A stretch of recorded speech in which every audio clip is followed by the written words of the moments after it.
초반했어요. 설명서대로 나와 있는 대로. 그런데 음성이 나왔어요. 그걸로 뭐 이렇게 목적 있는 데까지 넣어가지고 검체해가지고 하니까 삐끗하게 양성이 나오더라고요. 같은 날 5분 간격을 두고 코로나 자가검사 키트를 3번 사용했다는 A씨. 코로만 검사하니 음성, 목으로만 하니 희미하게 한 줄이 추가되고 목과 코를 함께 검사했더니 뚜렷한 양성 반응이 나왔습니다. A씨는 PCR 검사에서 양성 판정을 받고 현재 자가격리 중입니다. 코로나 자가검사 키트, 코로 하면 음성, 목으로 하면 양성이 뜬다? 최근 SNS를 중심으로 A씨 경험과 비슷한 이야기가 돌고 있습니다. 코로 검사했을 때는 계속 음성이었는데 목으로 하니 한 방에 양성. 나도 목으로 양성.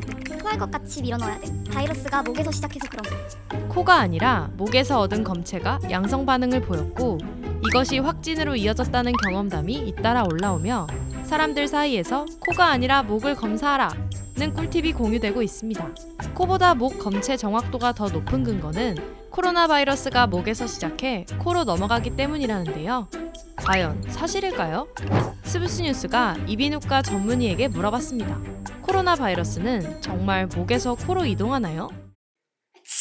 코로나 바이러스는 목젖이 위치한 구인도 쪽에서 증식을 시작하여 바이러스가 이렇게 비인도 쪽으로 넘어가면서 코 안으로 퍼지는 경우가 많다는데요. 목 쪽에 양성이 더 많이 나오니까 목 쪽이 더 정확하다. 이거는 이제 한편으로는 맞고 한편으로는 틀린 말이죠. 코로나 바이러스에 걸렸다고 가정해봅시다. 바이러스가 목에서 증식을 시작합니다. 그럼 목 쪽에 바이러스 용량이 크니 목 검체가 양성 반응을 보일 확률이 높겠죠. 이제 바이러스가 코로 올라오는군요. 그럼 코 쪽에 바이러스 용량이 클 테니 코 검체가 양성일 확률이 높을 수밖에 없습니다. 코는 음성인데 목은 양성인 경우 시기마다 바이러스 용량에 따라 증상 발현 부위가 달라서 생기는 현상일 뿐 이것이 목 검체의 정확도가 높다는 근거로는 충분하지 않겠죠. 그럼 어느 부위 검체가 더 정확한지 알 수 없나요? 꼭 그렇지만은 않습니다. 왜냐하면 실제로 그 코로나 감염 시에 발생한 바이러스의 양이 어디에 많은가 하면 코에 더 많은 걸로 알려져 있거든요. 요즘은 안 받아본 사람 찾기가 더 힘든 것 같은 PCR 검사가 코 안으로 면봉을 찔러 넣어 비인강 쪽 검체를 채취하는 이유도 이 때문이라고 합니다.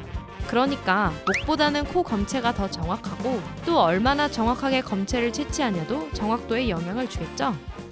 그러면 증상 초기에 목을 제대로 찌르기만 하면 괜찮다는 거 아니야? 싶지만 개인이 혼자 목 검체를 채취하기엔 위험 요소가 있다고 지적합니다. 손가락을 목에 넣으면 구역질이 나듯이 면봉을 목에 넣으면 구역 반사가 일어날 수 있는데 이때 면봉이 부러져 폐 쪽으로 들어가 버리면 흡인성 폐렴에 걸릴 수 있다고 합니다. 또 목 안 점막이 긁혀 상처가 날 수도 있고요. 이에 관련해 질병관리청에도 문의를 넣어봤는데요. 질병관리청은 식약처에 허가받은 제품을 사용하고 식약처 제품 허가 시 조건에 맞춰 사용하라는 답변을 내놓았습니다. 키트 설명서대로 사용하라는 뜻이겠죠? 코로나 증상이 있으면 사용법을 올바르게 숙지하여 자가검사 키트를 사용하는 것이 검사 정확도를 높일 수 있는 방법입니다. 여러 경험담을 듣고 도움이 될 만한 정보를 참고하는 것도 좋지만 누군가의 경험이 나에게 100% 해당하지 않는다는 것 잊지 않는 게 좋겠습니다. 이번 영상을 만든 PD가 추천하는 영상도 보고 가세요. 스브스 뉴스의 다른 영상을 즐기시려면 구독 버튼을 꼭 눌러주세요.